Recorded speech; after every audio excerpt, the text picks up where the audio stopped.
Hello there, it is time for the recap of this vlog, and boy do I have some stories to tell you. Wollaton Hall was an experience, but I have to tell you about this damn kitty cafe, because it wasn't all cats and roses as the video may have you believe. I probably should have saved each of these things for their own video, but we did both Wollaton Hall and the kitty cafe on the same day, so this is just how it's gonna happen. So these cats, you guys, if you go to this place, beware of Sooty the motherfucking cat. Fuck Sooty the cat, okay? And fuck this whole establishment. I wish that I was exaggerating about everything that I'm about to tell you, but this all happened. So we order our food. It's disgusting, by the way, but you don't really go to a kitty cafe for like the 5-star meal, you know? But we were hungry. We hadn't even had breakfast. It's like 11 a.m. at this point. And even with that being the case, we couldn't finish the food. It was that bad. The only thing that was fairly edible were the potato wedge fries, and it's really, really hard to mess French fries up. But even those, dry. Another thing that's very difficult to mess up, I feel like, is a chocolate milkshake, but what they served us was essentially just lukewarm chocolate milk. Anyways, breathe, everyone. But so, we get our food, and this cat is relentless. He will not stop coming after our food. To the point where I rip off a piece of the disgusting and poorly cut pizza, and you know how cats like swipe? They go whap!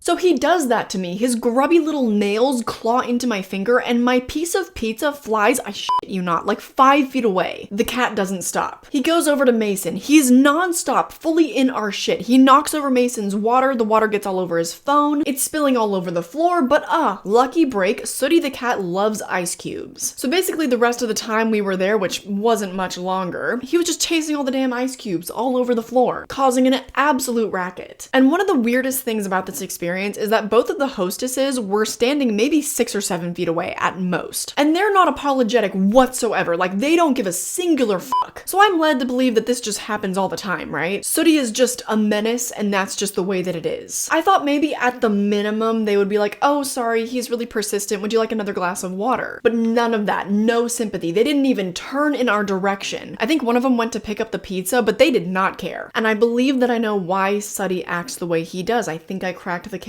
While we were there, this woman comes in. She's old. She has this photorealistic picture of a cat tattooed on her arm. Initially, I think, oh, how nice, how lovely that she has a place like this in her city because she obviously loves cats so much. Wrong, but more on that later. So after a while, yeah, we had a bad experience with Sooty, but we figure a lot of the other cats are pretty nice, and we're like, hey, where did all the cats go? What mystery is this? There are supposed to be like 20 cats running around, but it's crickets. As soon as this cat woman shows up, and who I'm assuming is her husband, and they sit down, they start to feed like all the cats. There are literally signs everywhere in this place that say do not feed the cats. And suddenly the puzzle pieces fall into place. I'm calling you out, bitch. You're making a menace out of the cats at the kitty cafe and I will not stand for it. So 0 out of 5 stars, I do not recommend the kitty cafe in Nottingham. But moving on now to Wollaton Hall. It's a very short bus ride out of the city center of Nottingham. And I said this in my first Nottingham video, but get the group ticket for the bus. And we happened to be there pretty soon after this brand new exhibit opened. Titus the T-Rex was a real treat, and yet the footage that I got of him was so shit.